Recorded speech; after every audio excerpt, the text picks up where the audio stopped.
So folks, today I review Chocolat, a novelle. I'm usually turned off by books that have the movie poster as the book cover, but whatever. Juliette Binoche, loved her in that movie. She's gorgeous. Wow, that was 16 years ago now. I think it was 16 years ago. Anyways, I always loved the movie, and I'm reading more and more books that films were. I didn't even know. I saw Chocolat, and I was like, that was a book. So I had to get it, I think. Also, I saw Big Fish, and I bought that. The thing about Chocolat and Big Fish is that they're magical. There's a little bit of magical realism in them. Sorry, the picture's grainy, but it's still, the sun's not quite up yet, and the cloud cover is making things worse. So, magical realism for me, I was introduced to it when I saw, well, the thing is I probably saw Like Water for Chocolate as a kid. So that would probably be my first introduction to it. But in literature, I didn't come across it really until, for some reason, I decided to read 100 Years of Solitude. And when I read that book, it just, I don't know. I asked somebody one time if she ever read it, and she said, yes, it saved my life. And I'm like, what? And I wasn't a big fiction reader then. I just started reading fiction, basically. Like, how can a book save your life?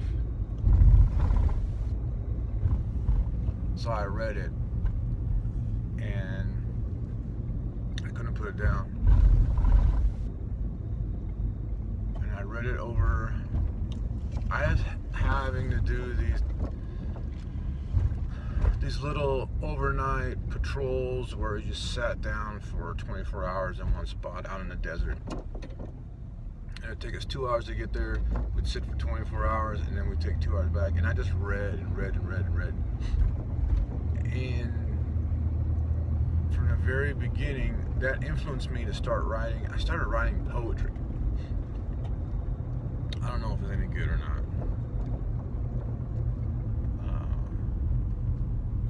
I doubt it. I don't even know where it is. Actually, I do know where it is.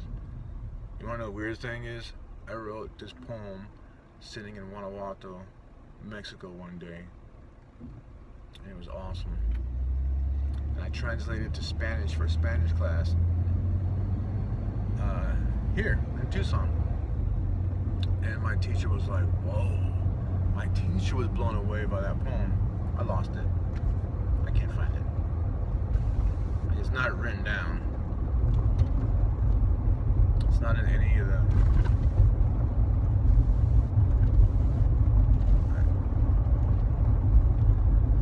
I thought I saw it one day, and I backed it up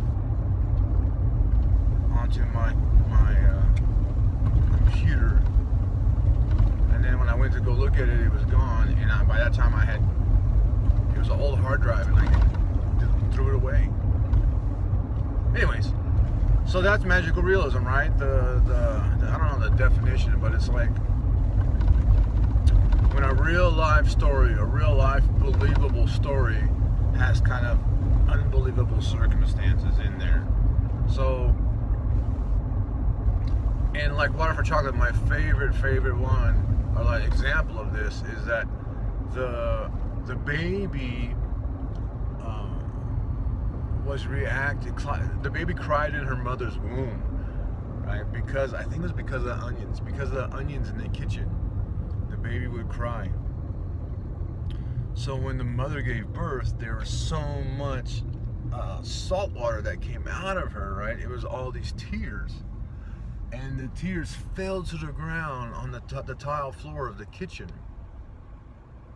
And with the heat of the day, all the water evaporated, and all that was left was the salt from the tears. And somebody swept up all the salt and put it in a bin, and they used that salt to season food for many years after that. So that's an example of magical realism. One of my favorite ones. So I don't know what it is, but I love it. I started reading more and more Gabriel Garcia Marquez. I tried to read all of his books. I bought a book of his not too long ago, read it, and realized that I've already read it. So I just love that little bit of, and it all has to do with food and love and romance, and it's all the good stuff. All the good stuff. So I always thought that I don't know, I always liked this type of fiction. I never did I think I would write anything like it.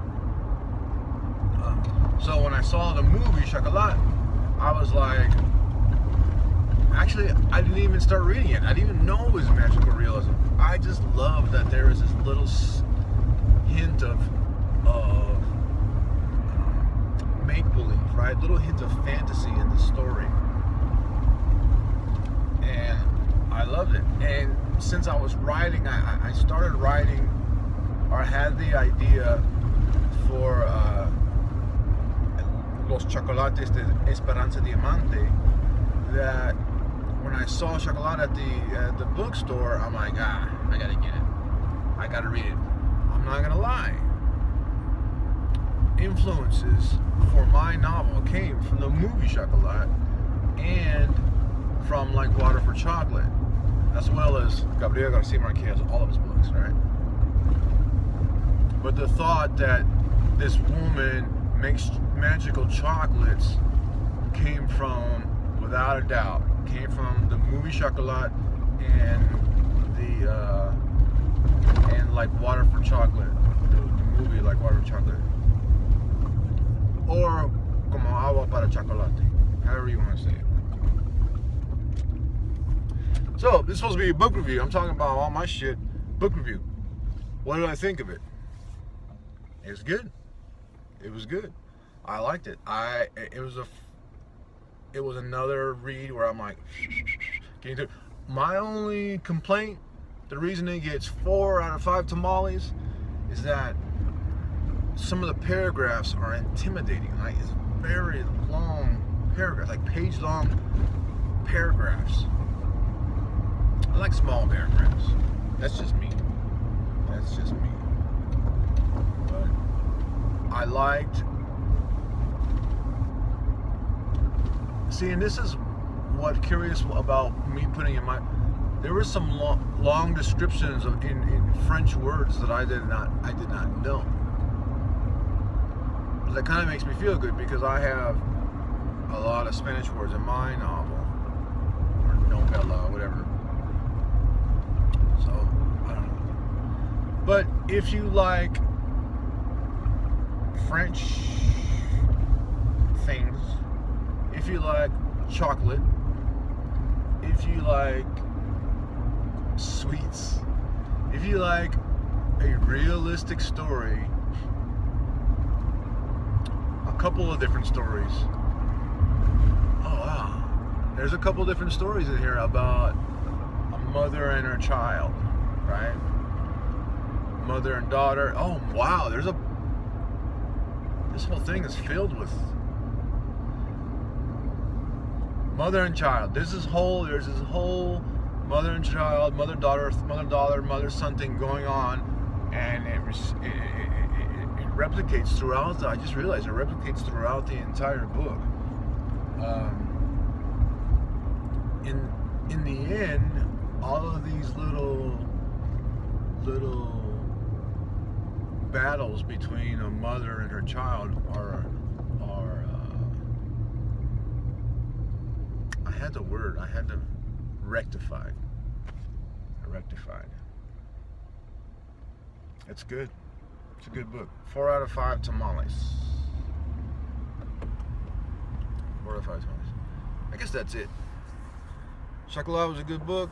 I recommend it if you like French things, chocolate, love, and stories about mothers and their offspring. It's very good. And if you like long paragraphs, then go for it. Also, my novella is on Google Docs. If you want to read my novella for free, just read it. Maybe you have some suggestions. You want to tell me I got too many commas like my brother is already doing? Too many commas. Then I highly encourage you to message me. If you message me, I'll send you a link. You can access my book. Google Docs, you'll be a beta reader, advanced copy reader, blah, blah, blah, all that stuff, right? Because it's done, it's ready to go. I'm in love with it. And I hope it, I hope nothing. I hope people enjoy it, I guess. But first things first is I gotta get all my grammar and stuff taken care of. So, if you message me, I'll send you a link where you can read for free. If you want to read the first chapter, go to davidsodawrites.com and you can see my other books and whatever there too. Alright? I'm gonna try and hit this. No looky.